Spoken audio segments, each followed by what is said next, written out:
रब ने उनसे कहा, वफादार हो जाओ। उन्होंने कहा, मैं सारे जहानों के रब के लिए वफादार हो गया।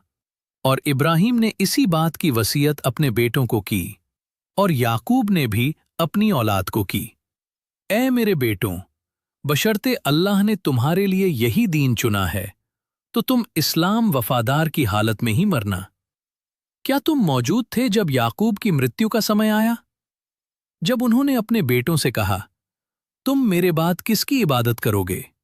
उन्होंने कहा, हम आपके तामील की इबादत करेंगे और आपके बाप दादाओं इब्राहीम, इस्माइल और इसहाक के तामील की, एक ही तामील की, और हम उसी के वफादार हैं।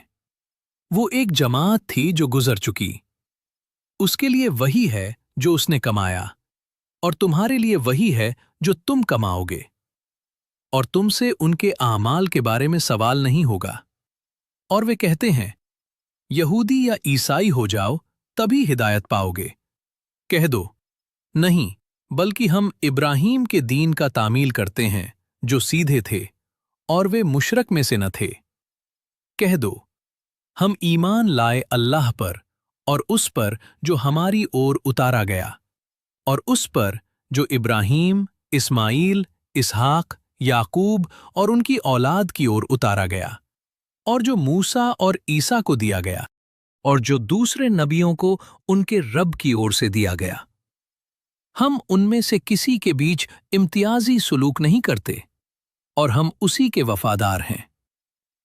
तो अगर वे भी वैसा ही ईमान लाएं जैसा तुम लाए हो, तो वे हिदायत पा गए, और अगर वे मुंह मोड़ लें तो वे केवल मुखालिफत में हैं। तो अल्लाह तुम्हारे लिए उनके मुकाबले काफी है, और वही सुनने वाला, जानने वाला है। ये अल्लाह का रंग है, और अल्लाह के रंग से बेहतर किसका रंग हो सकता है?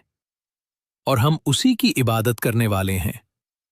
कह दो, क्या तुम अल्लाह के बारे में हमसे बहस करते हो, हालांकि वो हमारा भी रब है और तुम्हारा भी रब है? हमारे लिए हमारे आमाल हैं, और तुम्हारे लिए तुम्हारे आमाल, और हम उसी के लिए वफादार हैं। या तुम कहते हो कि इब्राहीम, इस्माइल, इसहाक, याकूब और उनकी औलाद यहूदी या ईसाई थे? कह दो, क्या तुम ज्यादा जानते हो या अल्लाह? और उससे बड़ा जालिम कौन, जो वो गवाही छिपाए जो उसके पास अल्लाह की ओर से है? और अल्लाह तुम्हारे आमाल से गाफिल नहीं है।